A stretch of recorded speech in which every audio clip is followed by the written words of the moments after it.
I Saw the TV Glow is a 2024 psychological thriller that, unsurprisingly, left a lot of straight people confused when they watched it. This confusion came in multiple forms, but each of them can be summarized instead into multiple questions. Questions like, where's the relevancy? Why isn't the threat given more focus? Why is Justice Smith's character wearing a dress? Like, I know he's gay in real life, so he probably does that in his spare time, but why attach that to the main character? And before I continue, yes, I know, they're dumb as fuck, real talk.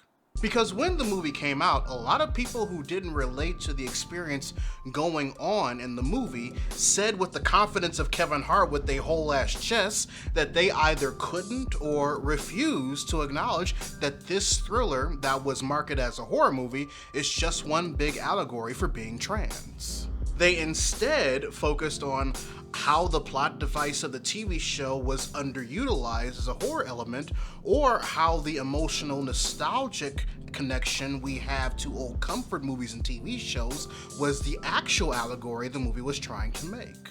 As per usual, they looked at their plate of fried pork chops, candied yams, mac and cheese, and collard greens that is this movie, ate everything except the gay-ass collards, and pretended that they never saw them on their plate in the first place, all while critiquing that the meal felt incomplete, that it was missing something.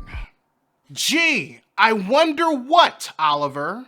Because the thing about I Saw the TV Glow is that the collards are part of the meal for a reason.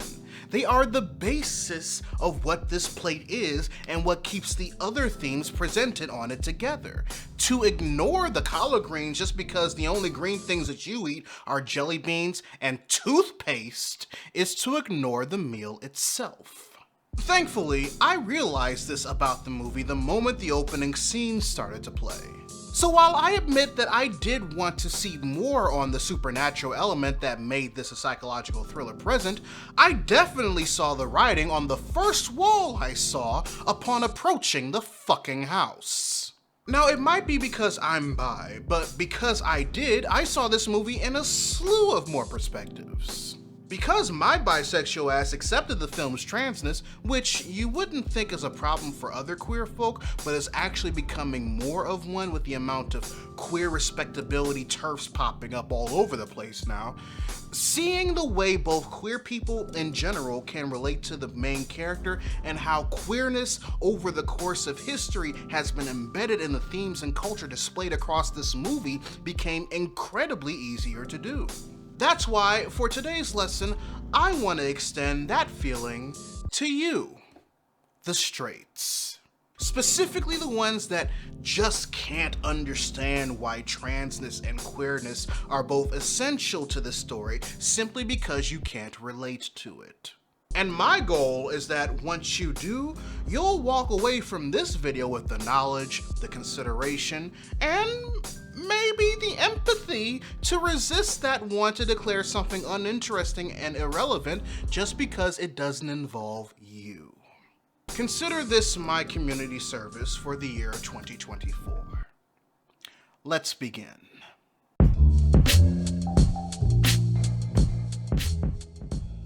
Hey readers, LaRon here, offering you analysis and perspective on your favorite bits of geek and pop culture media. If it wasn't obvious from the intro, this video will, in fact, contain spoilers for the movie I Saw the TV Glow. It's currently available to stream on Max, so give it a watch if you haven't seen it yet and don't want me to spoil pivotal parts of it for you in this video. Other than that, if you end up liking what I'm putting down after this video is done, there are multiple ways you can show some love. If you want to help financially support the channel, you can join my Patreon. There are multiple tiers starting at $1 that give you early access to my written articles and videos across every channel, copies of my video scripts, discount codes to my merchandise store, and a whole lot more. Also, make sure you subscribe to the channel, turn on notifications, and subscribe to my Substack newsletter. Not only is it the home for all of my written editorials, opinion pieces, and reviews for film and television after they debut on Patreon, but you'll also get an actual heads up whenever I post a new video on both Readus 101 and Readus 201, 5 minutes after their release. That's the syllabus, now on to the lesson. So, the thing about straight analysis is that there are individuals in the realm of media literacy nowadays that like to completely gloss over either the allegorical queerness or the actual queerness in a body of work.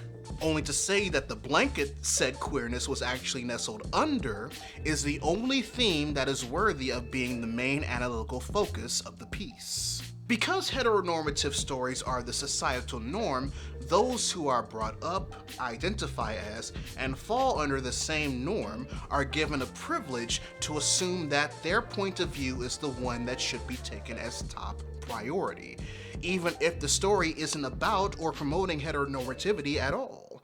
The American concept of whiteness in regards to race and ethnicity works the same way. In the case of I Saw the TV Glow, these individuals are presented with themes of queerness and transness and instead concentrates on the blanket that's covering them.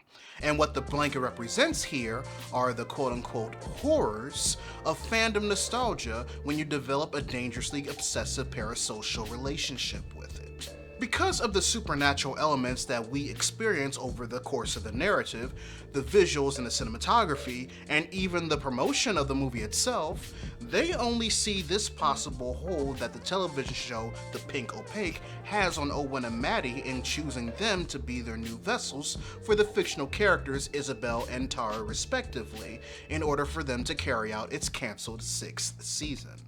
And, according to them, this is proven in how the former constantly resists the call to let Isabel take over, while the latter's decision to be reborn as Tara as an example of what happens when one allows this season 6 pre-production ritual to be done to them.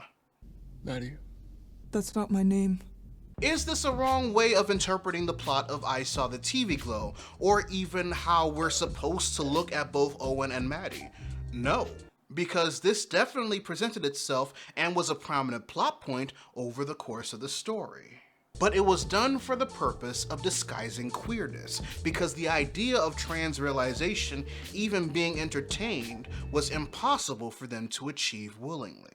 You would think that empathy could help these individuals think outside of the no homo bro zone, but not even that doesn't. Because patriarchy keeps these individuals making themselves the main priority, and they don't even notice. With that, any empathy to experience someone else's anguish and inner battles is thrown out of the window the moment they realize they can't see themselves in the main character and moves on to the next side hustle. Because I guarantee you, making the active decision to simply focus on this aspect of I Saw the TV Glow as a way to take eyes off of the story's transness by those who call themselves critics is definitely a choice. Because this topic alone of how obsessively parasocial people get in a fandom of fiction, even if it is done in a way that does utilize some eldritch or chthonic connection to deliver its metaphor, is heavily associated with both queerness and the queer community, especially in regards to how we take in and digest fiction.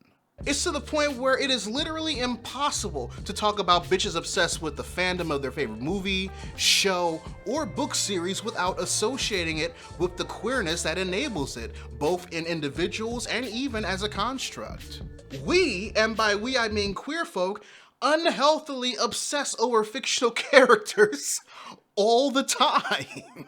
For most of us, placing our personalities on fictional people played a part in how we found out we were even queer to begin with. We hyperfixate, we overanalyze, mostly because we need to know who's behind our fucking backs. We allow a ridiculously significant amount of room in our mind becoming emotional over a fake scenario in a made-up world featuring pretty and problematic people that persistently need permission to exist. And for some of us, it claims a significant amount of our time and focus because it allows us to project, allows us to relate, it allows us to be inspired to continue existing thanks to the main hyper-fixated focus at that time in our life. This excessive level of parasocial relationships with fiction fandom is in the very lifeblood of modern queer culture. So even if you never acknowledge the trans allegory, you still cannot, for the life of you, say that it has no queerness whatsoever. Yet because of their heteronormative privilege and media literacy, they do. That's why, for example, when bigots complain about a comic book character revealed to be bi, they say it came out of nowhere because they think Context Clues is a show on Nick Jr. Meanwhile, those of us with empathy and attachment issues, i.e. queer people, pay attention to every single bit of dialogue, vocal delivery on said dialogue, unique character quirks and decision-making choices, and even the expressions made by the actors portraying them to have accepted no other verdict on the matter. It's through that obsessiveness, thanks to having something to carry our relatability box around for a while, that we realize we have the same goals, the same drive, the same determination, and resolve, finding our true selves as a result. And considering how apparent it was that Owen was struggling with even acknowledging her true self throughout the movie, just to circle it back, it just doubles down even harder on how ridiculousness it sounds to say that no trans allegory exists in this movie at all. But that also means we have to come to an understanding why the film's plot device, the pink opaque, even took this shape at all instead of something else. What makes using a melodramatic TV show aimed at teenage kids in the 90s the perfect vessel for representing both the surface level and barely hidden allegories in the movie? Well, the best way for us to answer this question of what do queer theory and media literacy have in common is to talk a little bit about As Told by Ginger. As Told by Ginger was the stepping stone in introducing the girls and gays to melodrama, at least if you had Nickelodeon. It was done in a way where it was able to produce a relatable character a lot of queer and femme-leaning individuals could project themselves onto because she's going through all the same things as them. Navigating personalities, dealing with intense feelings and complex emotions for the first time, insecurity and exposure via bullying, navigating various forms of relationships. This show was it for a lot of the other millennials that I grew up with. Not me, though. I personally wanted a PlayStation 2. Considering that fans of the drama that was dished up in Sheltered Shrubs, Connecticut are still around to this day, I should know I befriended them. That shows you the power that this show had. This was just as impactful as the 90s slate of Alex Mack, The Adventures of Pete and Pete, and The Mystery Files of Shelby Woo. All excellent live-action Nickelodeon shows that did a great job catering to millennials' tweens and teen development if they had cable back then. And if Nickelodeon making the intentional decision to have their first theatrically released movie be an adaptation of Louise Fitzhugh's Harriet the Spy should tell you anything, it should be that they were aware of this. I saw the TV Glow's own television show, The Pink Opaque, gave off a lot of those vibes for me as I was watching the movie, to the point where I was able to pinpoint the network it was airing on as a Nickelodeon-inspired channel even before I heard how the channel transitioned to their version of Nick at Night during the movie's scenes in the 90s. It's the last show in the block before they switched to black and white reruns for old people. Turns out, this was intentional, because the vibes that were made to reflect the childhood of the film's own writer and director were confirmed when it was revealed which Nickelodeon show in particular inspired the Pink Opaque.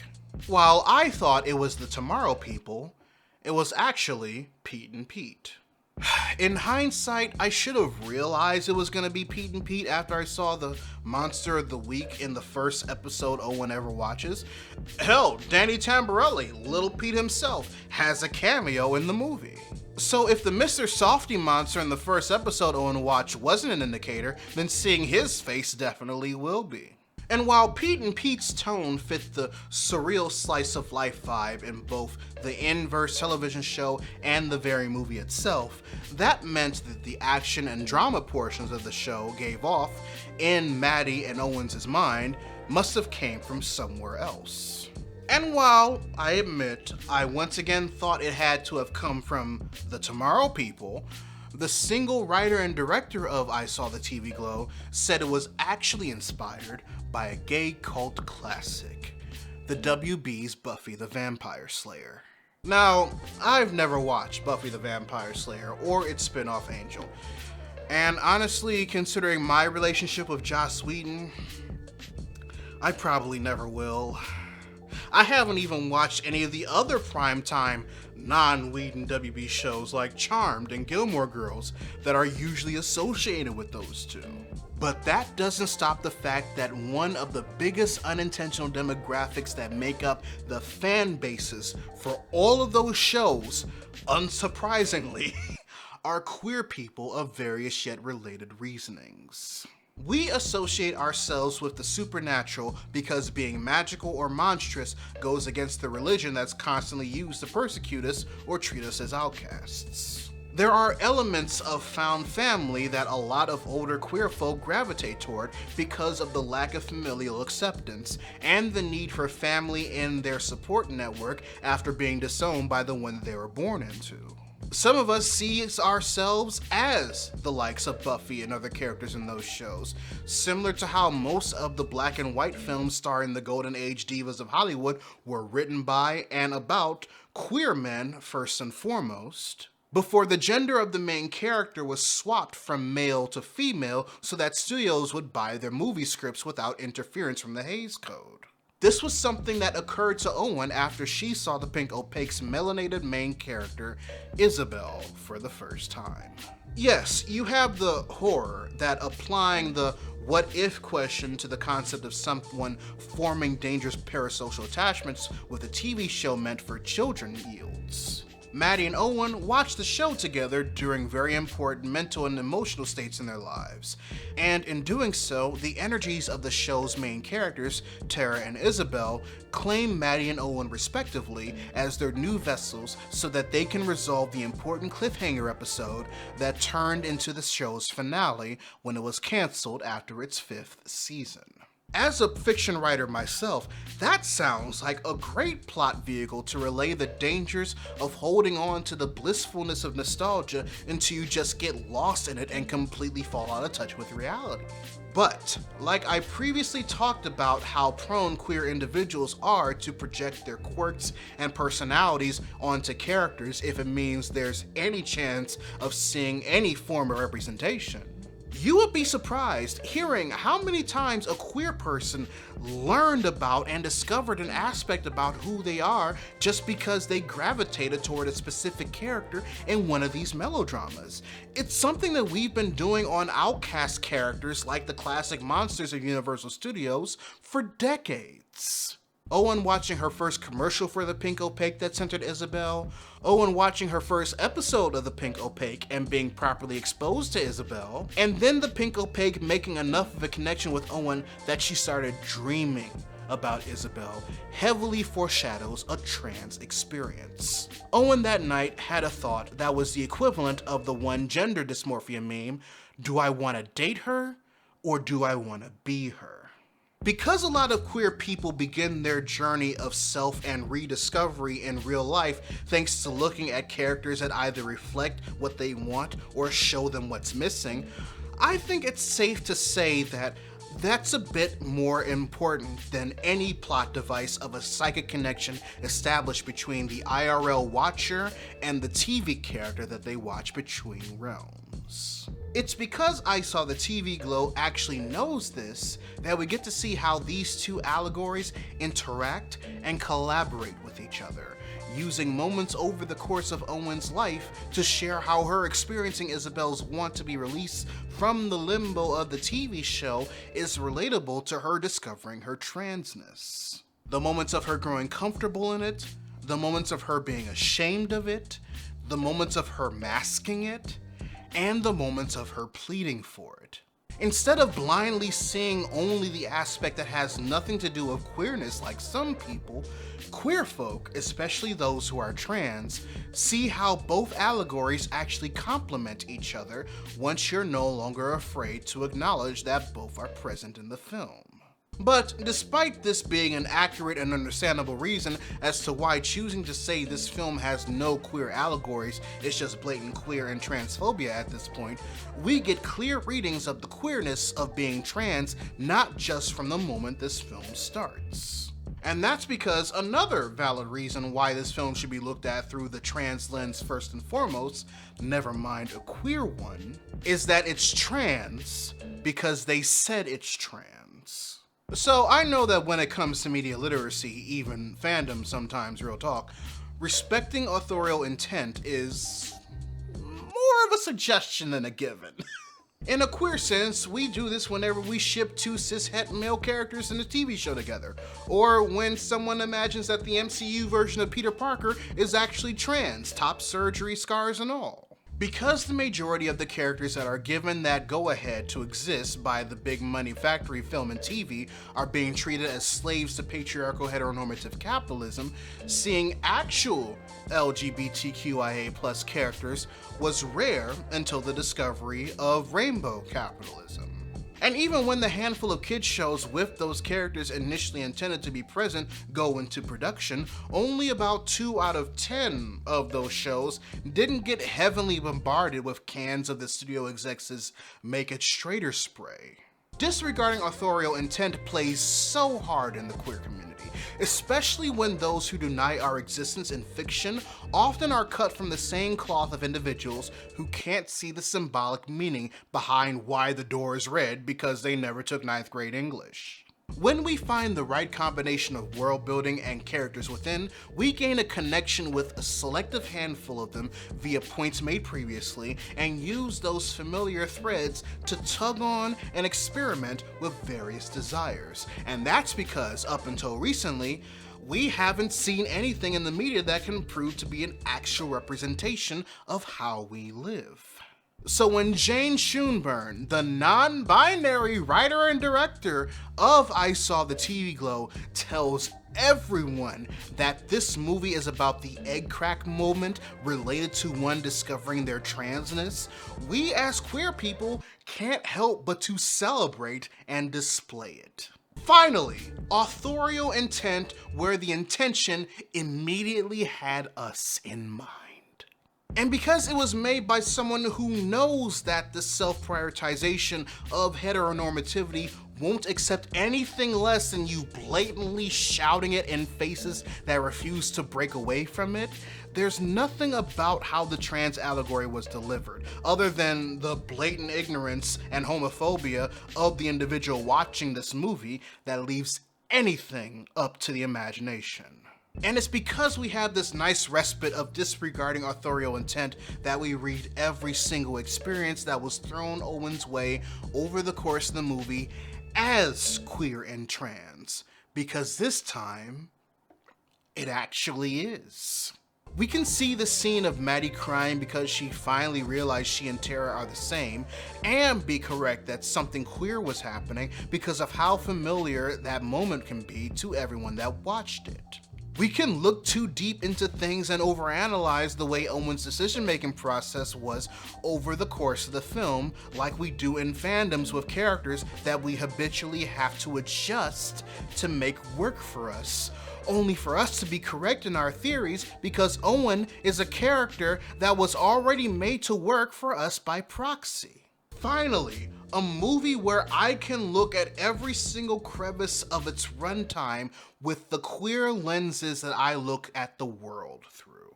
It's for that reason, as well as how well this role affects the overall struggle she has with her queerness over the trajectory of the movie, I found the movie's use of Owen's dad to be very powerful.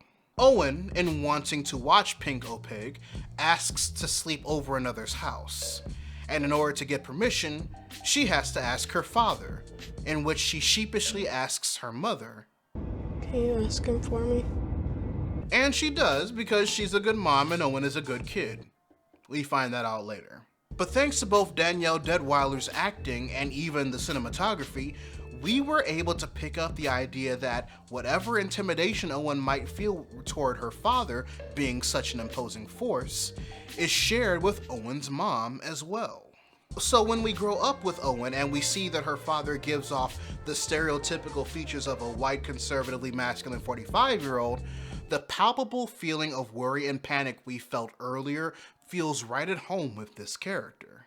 And that's because the moment he critiqued Pink Opaque, the show that Owen wanted to stay up past her bedtime to watch, in a way that came off as dangerously opposing, a good amount of us queer folk knew where this was going. Isn't that a show for girls?